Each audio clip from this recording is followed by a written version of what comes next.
I am Lizzy with Long Distance Gamers, and today I'm going to be talking about Sub Terra 2, the second one. Typhoons, no, what is it?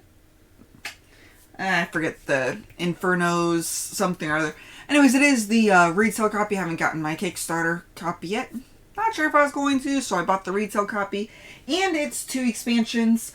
So I'll talk about the base game and then I'll go a little bit about what the expansions offer. So I'm not going to go over how to play the game itself. I do have a playthrough video which goes over that as far as for the base game. So I'm just going to go over a few of the things. Like you start off, you come into this from here and then you can come down here and there's a few different tiles that you can come across. So like this one, it's nice. It's a bridge. Let's see if I can... Yeah, my pink screen's going to be no good. But only one person can be on it at a time, so it kind of restricts your movement. And then there's 3 different keys that you can get. And you can get them from coming into these tiles and spending an action to pick it up. But so there's key tiles, which are always a corridor that completely locks it off. There are these collapsible rooms, which when it comes out, you have to place a collapse token on it and then spend 2 actions to remove it. So it takes a lot of effort to remove it. And then when that is rolled at the end of every turn, you roll the die to see what happens. It could possibly collapse again. But then we have these little fire, which basically if you roll that, you get a damage. And then there's a couple different traps. So we have the arrow traps, the poison trap I think is what it's called. It hurts whoever is here and then whoever is in the adjacent ones. Just 1 damage, which isn't too bad. It just has a little bit wider range, so you have to be careful. This one, when you enter the room, so when you enter the room, you possibly trigger this. You have to roll a die for or better. Of course, you don't trigger it, but then when traps are triggered, it causes damage. And whether you trigger it by moving it in or rolling the traps, 3 damage. So this is very, very dangerous. And then we have the guardians, which as soon as one of these come out, a guardian gets placed on it. They do go standing up, but just for sakes, I like to lay it down. When these are the initial ones, they do not get placed on the initial ones. But when you draw them during the playthrough, that's when you place them on. So there's that. And so all your investigators have health, which these are all of them. Or characters, I'm not really sure. I can't remember what they're called, but there's quite a few. So there are ones that come in the base game, and then there's ones that come in the expansion. And they have both a side with just graphics on them, which is nice, and a side that has a little bit more detail. So if you aren't really familiar with the game, then you can still be able to play it pretty easily without having to reference the rule book constantly. They also show you how much health you can have. So the rogue has 3 versus the aristocrat has 5. So, and then the veteran actually has 7 health, so they are very healthy. And yeah, so the main thing that I don't like about these is the size difference. Like if you can tell, I'll grab one of the base games and then one of the expansions. There's an ever so slight difference in the size. Artwork seems to be about the same size cover, so you could cut them off, but that would be a lot of effort to cut them off. But yeah, so there's a slight difference between the expansions and the base game. So you can't just shuffle them up because then you would know, but that's not too bad. The part I'm more a little bit with is these 2. We have the veteran and the strongman, which everyone has these little meeples, which if you're just playing the base game, or if you don't have the upgrades like with the miniatures, which I have elected not to rebuy those, but these are very, very similar. Like, I can't really tell them the difference. Like, this one is an ever so brighter yellow than this one. So they look very, very similar when they're next to each other or when you're moving. So the only thing I could recommend is either not play with both the yellow, which I haven't done yet, or just like mark a dot or something on one of them. So that way you can tell the difference between your two characters. That way you don't have to keep it standard. So yeah, so there's that. But basically what you're doing, you're coming around. Once you come in, you'll put all the tiles in the bag, which is another thing I don't like. This bag, they fit all the tiles. Barely, but then you can't shuffle them up. So I actually use one of these bags that has plenty of room. So that way you can shuffle them out and pull them out. But yeah, if they just made this just a teeny tiny bit better, or bigger, it would be better. And then the dice, you roll these. You roll one at the end of every turn, and then you'll do what it says. Which, back of the rule book doesn't have a reference, but if you flip it, which I usually flip it and just have this there because it has a reference for that, and the tiles, oh, dart trap, that's what they're called.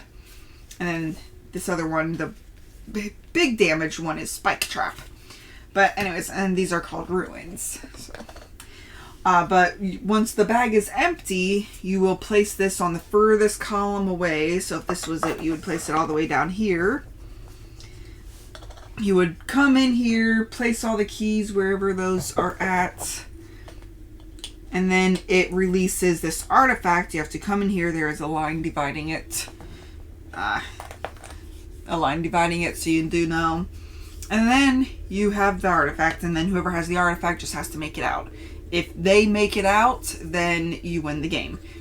If no one survives, then you lose, but you win more the more people that get out. But once you do grab this, then you will flip this over. So at the end of every turn, everyone was rolling one die. Now you're rolling two, so that makes it even harder. It makes it escalate more. And at the end of every round, the Guardians were activating twice, so they would move and attack, or attack, or depending on where they were at, or move. And then this would move forward one, which this, depending on how many players you start with, it might start all the way up here. And at the end of every round, move up. And then once you get the artifact, then it goes twice. So then the volcano's activating twice. And when it cuts up to here, when you roll this symbol, normally it would just activate this and you would get a damage if you were on it. But then it turns this over. This turns over to lava. And then every time you would do the volcano, so twice every round, the volcano spreads. And spreads and spreads and spreads and spreads. And it gets really fast. And every time you roll that, it spreads again to all the adjacent tiles. So that is really interesting. But yeah, that's what happens. But if you haven't gotten the artifacts even out of this area before this happens, you have lost the game. So you have to be able to grab the artifacts and get out before you anger it too much. But yeah, so that is pretty cool. The characters themselves, I've played them all. They have some really interesting ones. Which one? It's one of the expansions ones. The fortune teller. She is really cool. So she actually has her own deck. I'll grab that. So she could choose to spend her entire turn, unless she wants to exert herself, and you grab one of these at random. This would be shuffled up, and that's something you can do. So then later on, you can turn that in and give it to someone, and then or you could do that action. And I think she's from Arma's Light. Yeah. And so you just would look that up. So the Nexus. And that is XII. So way down here. So you get to draw 3 tarot cards, then discard 2 of them. So with that one, you spend 1 action, but then you get to draw 3 more. Just, this is all shuffled up, so it's random. And then you just have to discard 2 of them. So there's, something else. Ooh. That this prevents someone from losing health. The heart. And they're really shiny and cool looking. And I really like it. There is this one. would take 3 actions to do, but it is King Charles. Let's see if I can find that. Oh, the King in Chains, not King Charles. I don't know. I said that. But the King in Chains. So you spend 3 actions. You destroy all the guardians on all the tiles. So you completely wipe the board clear of these things that can really decrease your health. But I just like the variety that this adds, the colors and artwork that it has. It's a really cool one. It's just a fun one. Very fun one to play. But this one does provide, they both provide more explorers. This one provides 5, I think, and this one provides 2. So you definitely get a more variety of explorers with this one. This one will provide you with a way to play 1 versus all. So instead of there being this volcano clock, and I think it gets rid of these dice too. I haven't played it, but I've read it, and it sounds so cool. Like, you grab your bag, you place a tile as long as it's not a key tile. Only the explorers can do those. Then you will play your card, and it will do stuff. And that, yeah, so I'm pretty sure it doesn't have the dice. So yeah, so I think it replaces this, but not that. Because once they can pull out these guardians, they can pull out a lot of different stuff. It's really cool sounding. I haven't played it, but the idea of it is just really cool, and I'm really excited to try it, hopefully soon. But Artemis Light is one that I have played, the game mode arc. So basically you're trying to get this arc, and you're trying to get it into this area. So you got to grab the keys still and throw the arc in here. And then the game's over. You don't have to get back out like you have to normally. Normally you come in, grab the artifacts, and get out. Now you're dragging this arc in. It takes a lot of effort to drag it in. And then throwing it in there, and then you're done. You're good. Assuming that the game doesn't end before that. Which, I don't know. It seems anticlimactic. Because you don't have, when you grab the artifacts, you flip this over and then the game explodes and you're just racing to get out. You don't get that when you're just throwing the arc in. Okay, we're done. Yay! It is a challenging one because it does take a lot of actions, because you can either, if you're on the space, like you can push it to a space next to you, or if you're in this space, like you can pull it towards you. Pushing it only takes an action. Pulling it takes 2 actions. So if you're pulling it until you finally get to this, that's a lot of work. It does only have 3 health. It does have health, so the guardians can attack it. If it dies, then, you're out the game. But yeah, so that one, I really do want to play the Typhoon Wake variant, but I could go without the arc mode. But the other things that this expansion adds is amazing. I feel like this Arima's Light is probably a first expansion, and Typhoon's Wake is if you really want to change the game, because this one just adds 5 explorers, 5 new things that you can use, to people you can use during. Although Typhoon's Wake does add different types of guardians, so instead of these that they just move and attack, you have a variety of different ones. It's like you have ranged and volatile, I think is what they're called. Yeah, volatile. And then eternal. And the eternal one, while these, they don't respawn. Once, oh wait, no, there's ones that have duplications. Those don't respawn.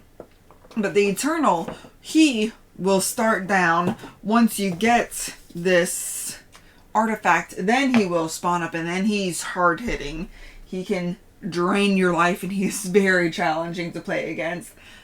But once he's removed, or die, otherwise, you would just remove a guardian if you kill him. He just lays back down until he's activated again. And it's like, oh no! So then he just can be activated and reactivated, and you can put him down, but then, oh no, he's activated again. We can't afford this. He's just going to kill us all, and we're just not going to be able to move. I find that one really interesting.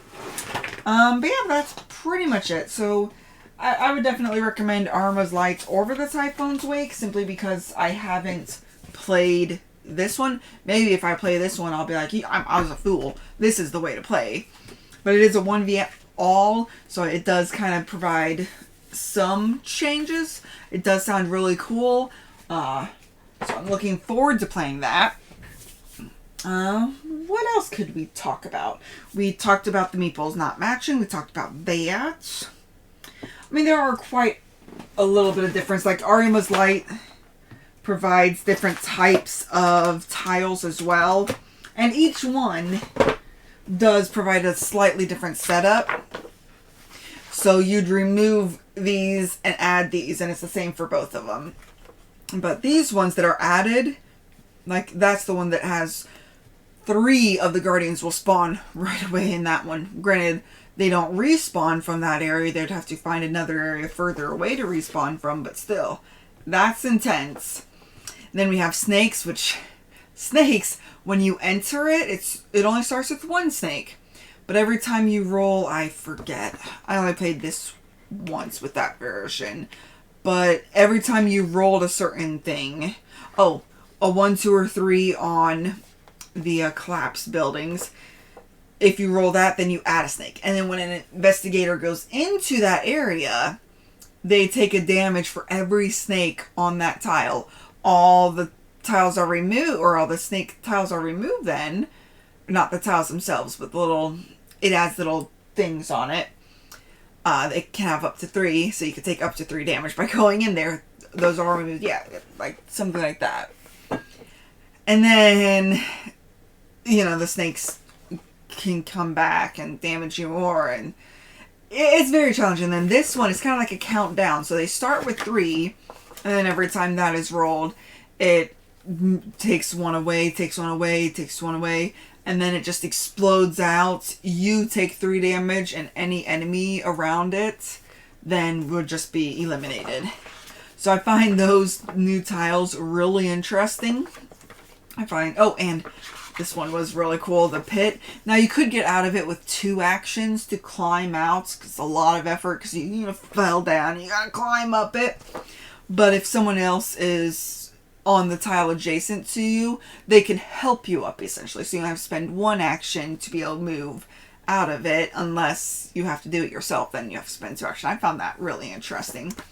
But this one does provide a lot of interesting things. It provides my favorite character to play with. I really enjoy playing with her. And I just now realized that there is different artwork on that was a stretch goal that they had, but I wasn't sure if they actually had done it. So there's different artwork on each side of these. So when you're more familiar with the game, you get one artwork. When you're less familiar, you get a different. That's kind of cool. I really do like that. Okay, but so that's why I definitely love this game. Putting aside all the Kickstarter drama that has happened with this and the uncertainty of whether or not we'll get it, the game itself is it's a 9.5 out of 10. It's a challenging, it's a Sub Terra, which is, in my top 10 games of all time, and then an additional challenge. So it takes that and just ups it up a little bit more. So it's a very enjoyable game, one that I have kept coming to the table again and again and again. Eventually, I'm going to play the 1v all, but this is a very, very solid cooperative game as it is. The characters that come in it, even the base game characters. I played the base game quite a few times before I played the expansion. Those ones are fun. They add interesting things. They provide different strategies because some of them, they can be very squishy, but they can move really fast. So you might want to have someone like that in your group because you could give them the artifact and they can get out. You can at least they'll get out, hopefully. But then you could have ones that are very good fighters. So we could spawn all the guardians we want. I'll just take care of them. I'll just knock them down like they're nothing. Versus everyone else, when they fight it, they have to roll the die, and it's only a 50-50 chance. So you could be aiming with your sword and completely miss their head and just jab at the wall, apparently. But some of them are really great with fighting. Some can throw like grenades into there and just eliminate them. Some can just eliminate the ones that are right next to them for nothing. So it does provide a lot of interesting things. And I do look forward to playing this again. Thank you very much for watching. And until next time, just remember to have fun, be present, and be you. Thank you all for watching. If you have any questions or comments, feel free to reach out to us. We would love to hear from you. Also, if you find value in our content, please like, comment, or subscribe. Let a friend or family member know that we exist. Help us spread our channel and bring remote gaming to a table near you. Thank you very much, and have a great day.